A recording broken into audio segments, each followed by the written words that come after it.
All right, let's start this. I woke up really early today thinking that, well, not really early. I woke up around 5 o'clock thinking that I need to finish a couple of things, ice related. No, not that ice. I know what you guys are thinking. So the ISE, possibility of a project. Well, I have a couple of projects ice related anyway. So going back to my story, I was thinking of waking up early, trying to read up a couple of things and get a lot of things done. Don't get me wrong, I was able to do something, and the next thing I knew, oh my gosh, I got like 5 minutes to prep and go to work. So here I am.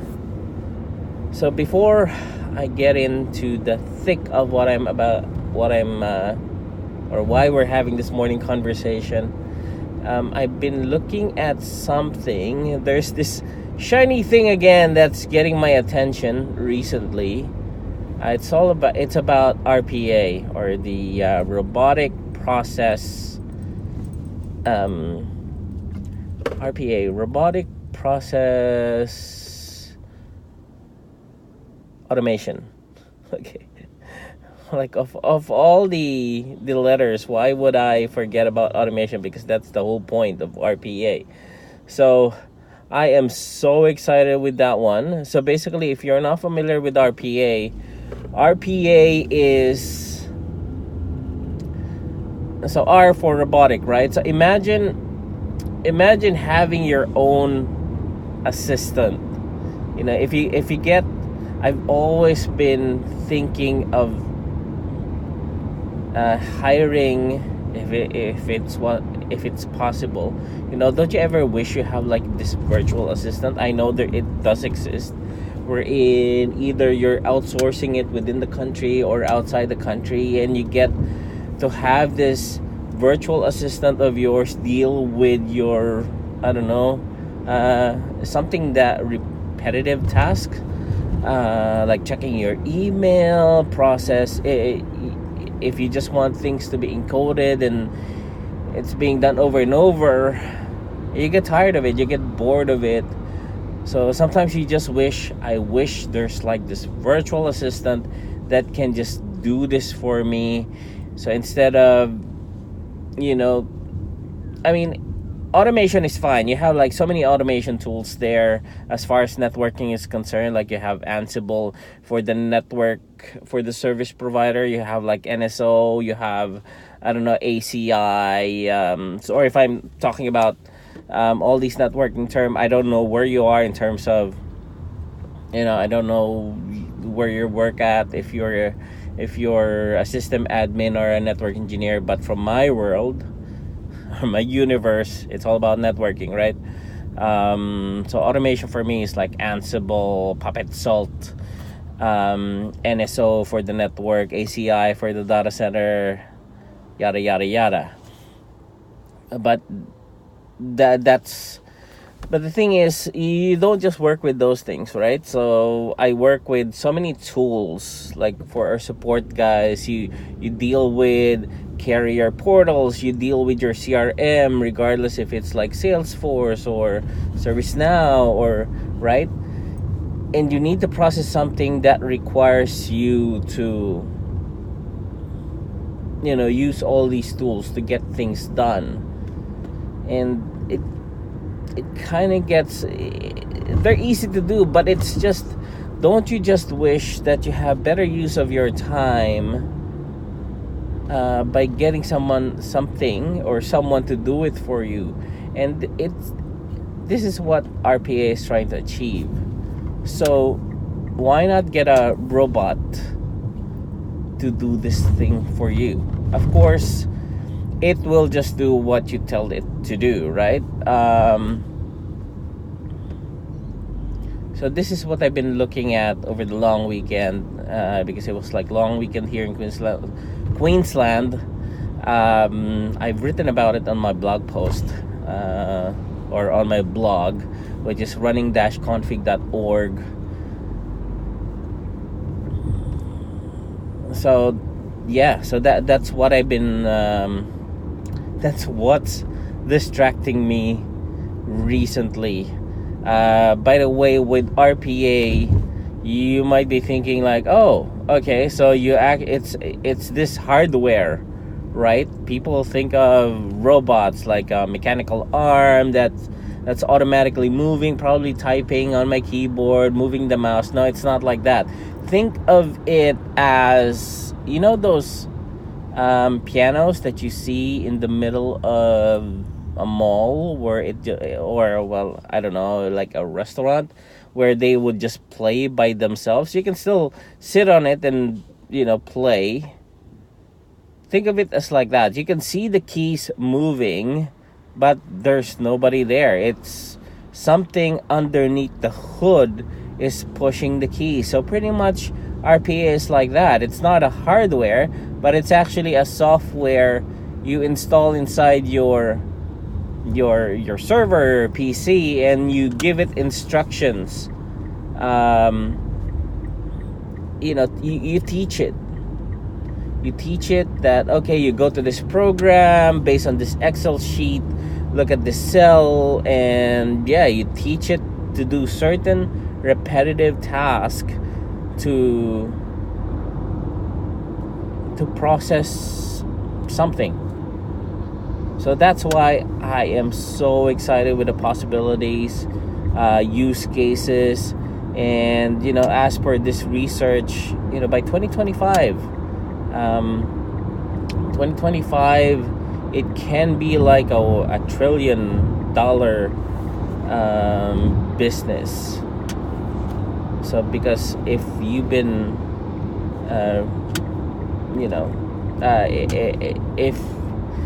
if you've been reading in the news, it's all about the latest trend now is automation, the programmable network.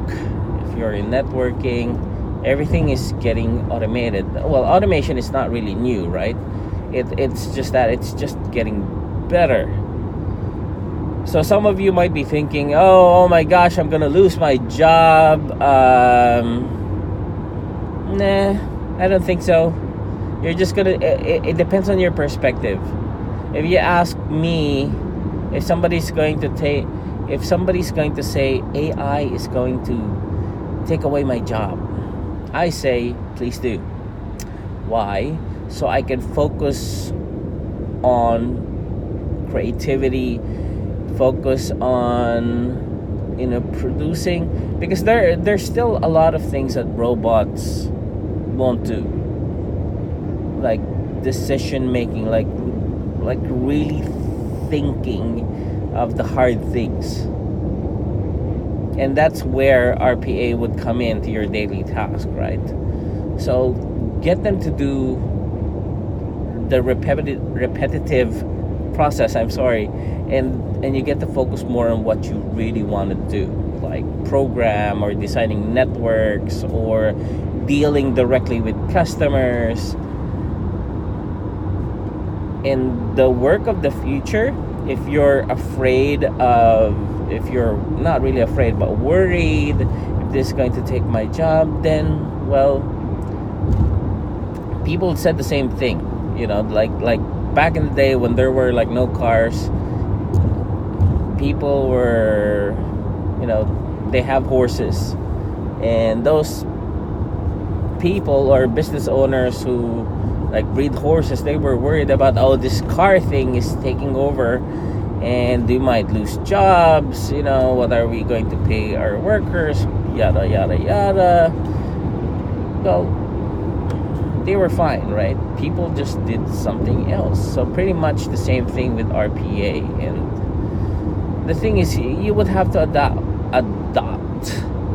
right? The same thing with, like if you're a programmer. I was hearing about this podcast, this lady back in the US, apparently she's complaining that, oh, the H-1B visa, it's taking away Americans' jobs. They're bringing in labor coming from Asia or from other countries, And when she was asked, like, okay, so what do you used to do? Oh, I'm programming COBOL. And what else do you know? Just COBOL. But geez, lady, come on, it's 2018. You know, you're not living in the, I don't know, 80s, 90s anymore. So that is an excuse. Which brings me to the point, which is a very good segment to why I'm having this conversation with you this morning. I saw a video from Casey Neistat.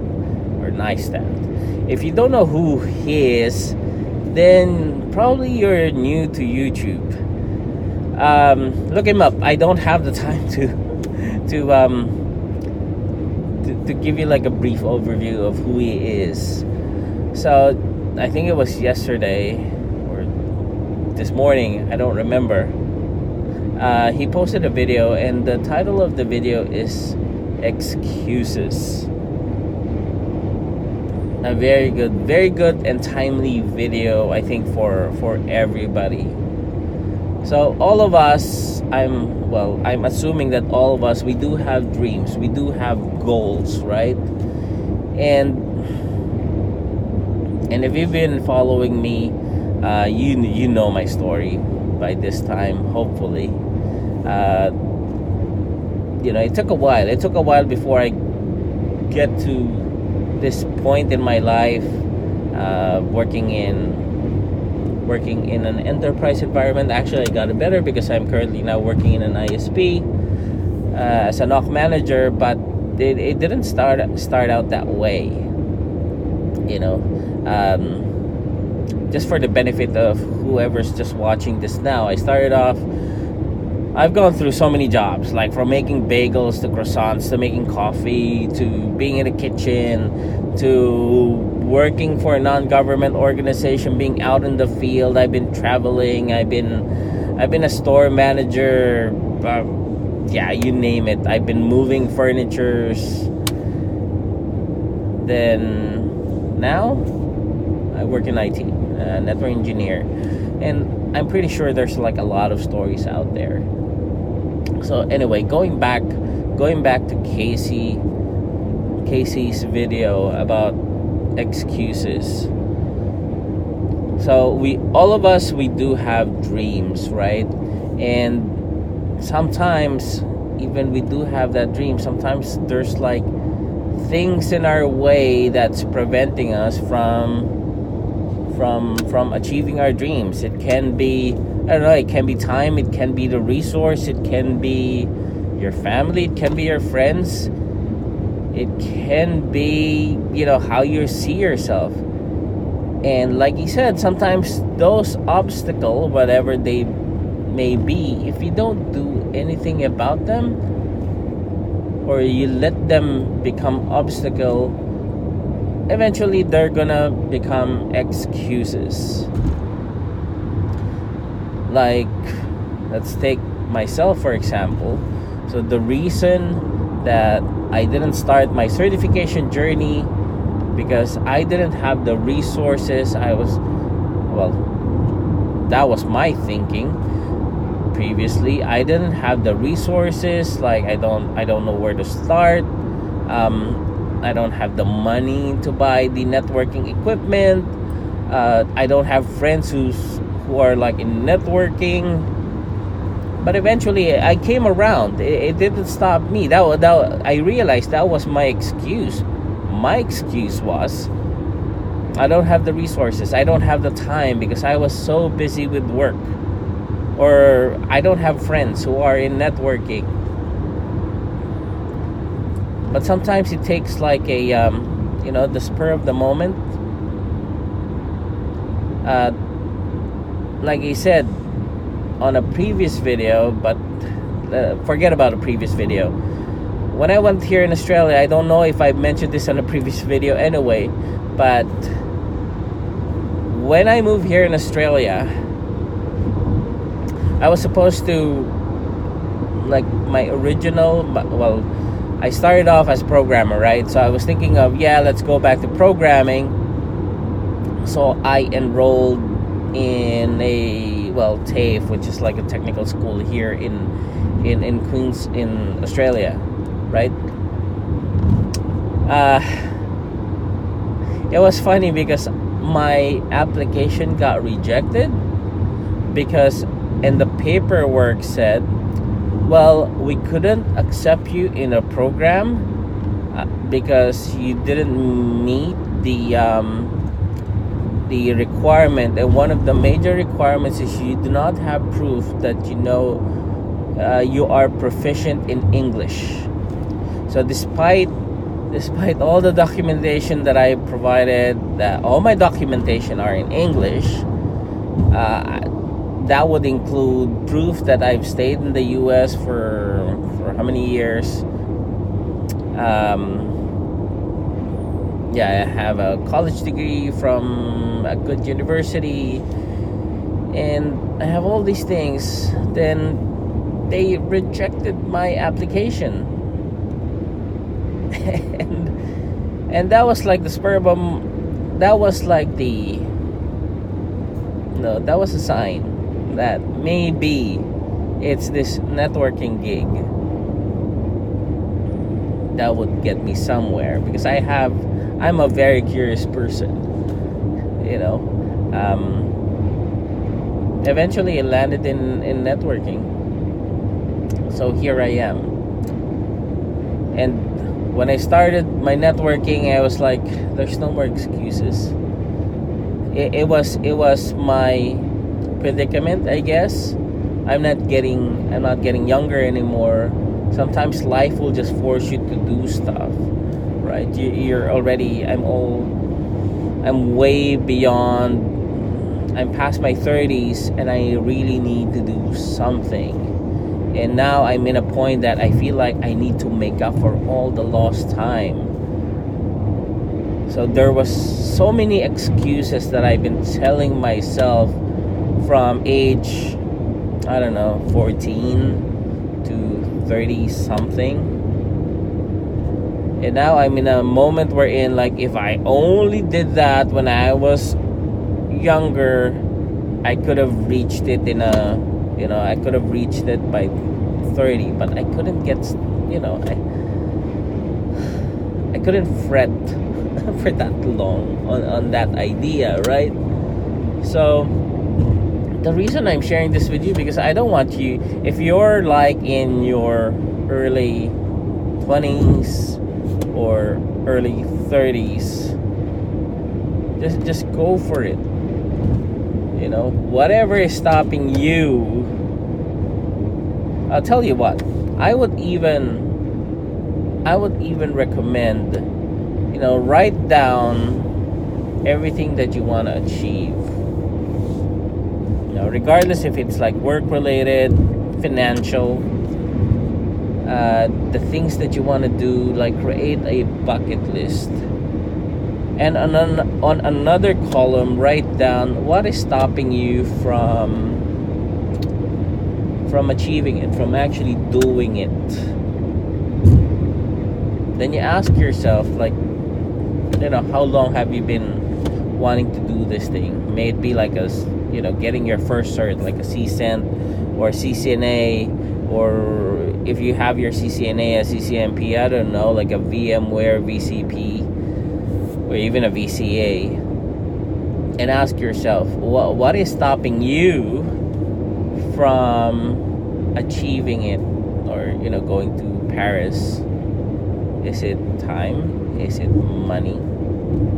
Then another column would be, what do you need to do? What's next, right? And from there you can start asking yourself, now what's stopping me now?